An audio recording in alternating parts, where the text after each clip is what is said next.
ہمارے بڑے حضرت پیر غلام حبیب فرماتے تھے اپنی عید کو وعید نہ بناؤ، عید کو عید ہی رکھو۔ عید اس کی عید ہے جو اللہ سے غافل نہیں ہے، جو عید پہ اللہ سے غافل ہو گیا اس کے لیے عید وعید بن جاتی۔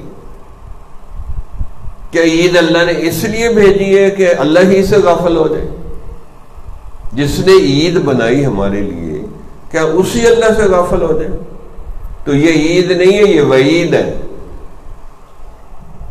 کیا آپ اپنے بنانے والے، پالنے والے، رزق دینے والے، عزت دینے والے اللہ ہی سے غافل ہو گئے؟ وَلَا تَكُن مِّنَ الْغَافِلِينَ، اللہ نے کہا بالکل غفلت میں نہیں برداشت کروں، میں سب کچھ دے رہا ہوں تم لوگوں، میرے سے غافل ہو گئے۔ تو یہ چھوٹا جرم نہیں، یہ بہت بڑا جرم ہوتا ہے۔ اس لیے حضرت خواجہ باقی باللہ رحمۃ اللہ علیہ، حضرت امام ربانی مجد اللہ ثانی رحمۃ اللہ علیہ کے شیخ سے فرماتے تھے عوام گناہوں سے توبہ کرتے ہیں، جو علماء، طلباء اور مشائخ یہ دل کی غفلت سے اللہ سے توبہ کرتے، یہ نشانی ہے، جو دل کی غفلت سے توبہ کرے یہ ولی اللہ ہے۔ اور ہمیں دل کی غفلت کا احساس ہی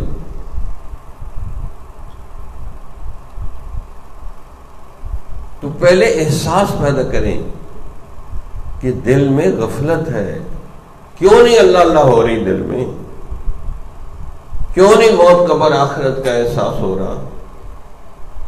کیا اچانک مر گئے، قبر موت کیسی آئے گی؟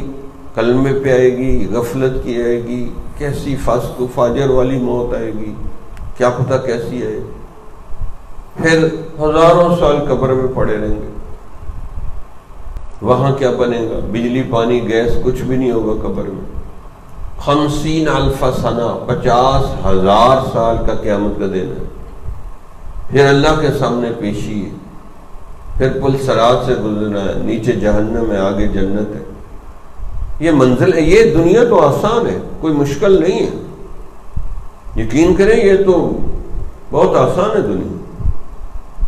آگے موت اس سے مشکل، قبر اس سے مشکل ہے، میدان حشر اس سے مشکل، اور اللہ کے سامنے پیشی سب سے مشکل۔ کس سے مانگے، کہاں جائیں، کس سے کہیں